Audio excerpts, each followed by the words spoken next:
Hello and welcome back to my channel, where today I will be discussing one camera that I have been using for a long while, which is the Canon M200.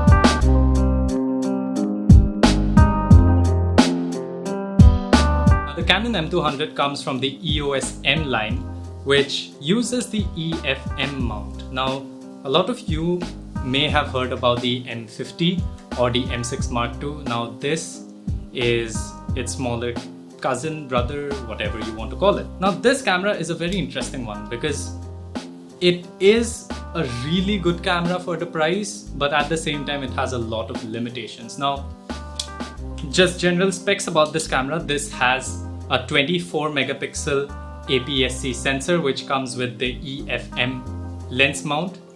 It shoots 4K but only at 29.97 FPS, and it shoots full HD, and yeah, it's a very compact camera which shoots really well. This is a very compact camera that you might like taking around with, and this is a camera really good for beginners because you're not dealing with that many dials, you're not dealing with any complex menus and everything. But it has a lot of disadvantages that you might need to think about.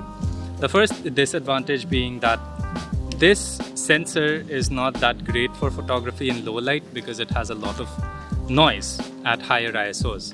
But if you get a lens with a higher aperture, maybe an f1.8 or a 1.4, you might get good results with it. Now, one complaint I have about this camera is not in regards to the camera itself, but it's more in regards to Canon.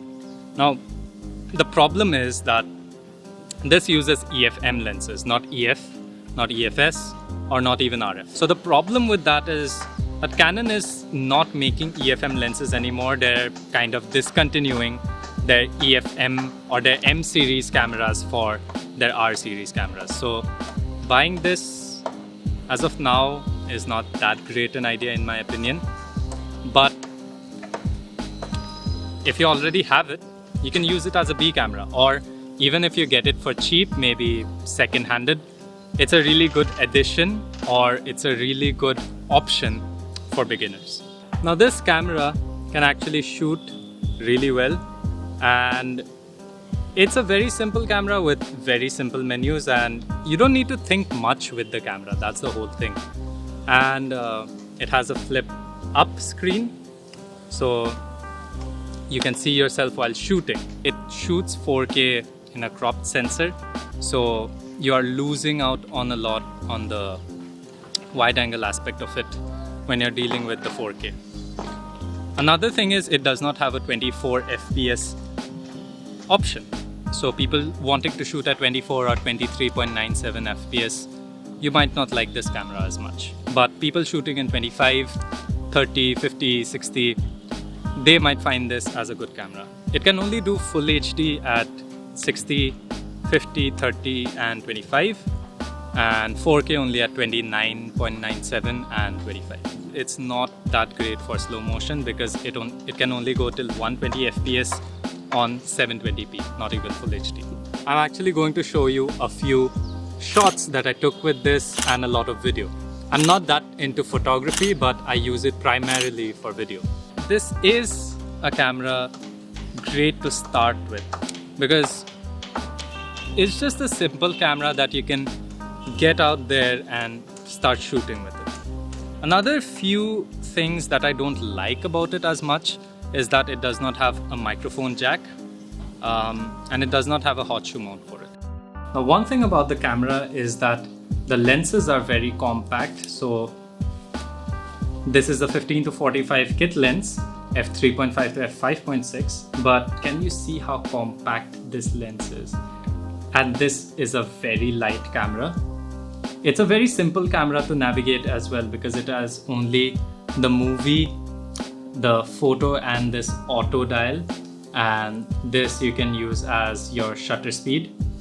Even in the back, it has a video recording, a menu, a gallery, and these 4 dials and this OK button. The screen itself is also pretty good.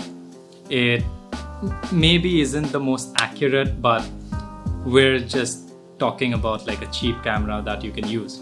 Now in 2022, if you want to begin videography or maybe just get into photography, would I actually recommend this camera? Probably not. Why? Because as much as I love this camera and as much as I've used this camera, it's a little outdated right now. I mean, Canon is not refreshing their M series lineup anytime soon. They're not going to release any EFM lenses as well. And the aftermarket, maybe like Sigma, Viltrox and 7 Artisans, they have a few aftermarket lenses, but they're not enough. And the Canon EFM lenses, they're very expensive right now because you can't find them as much. I mean, people who have money, I don't know. But as of right now, if you're a beginner, I would maybe not suggest getting this camera. But if you already have a camera and you want maybe like a B camera or maybe like a backup camera as of such, this actually makes up for a really good option. Why? Because it is, for the size, a very powerful camera, and you know, it can do a lot. Maybe not as much as your primary camera, but it can actually help you a lot in getting another angle, maybe using it more in an action sequence because it is light, it's compact, and I don't know, maybe just like find something new by using a camera which is so limited that you have to think out of the box. Where do I primarily use this camera? I actually use this camera when I'm shooting my reels, because since it's light, it does not have much of an effect, or actually it does not strain the tripod as much when it's vertically loaded. So I can get that really good crisp 16:9 4K footage on this. So I actually use it a lot for my reels. I don't use this X-T200 I'm shooting on right now for the reels itself. So yeah, if you actually want to improve the quality of your reels, maybe getting a small camera like this, a camera with a small form factor, you may just well improve your social media content. Now, if you like that video, make sure that you hit like and subscribe, and maybe share it with a friend who may be into small form factor cameras like this. And stay tuned for new videos. Till then, bye bye.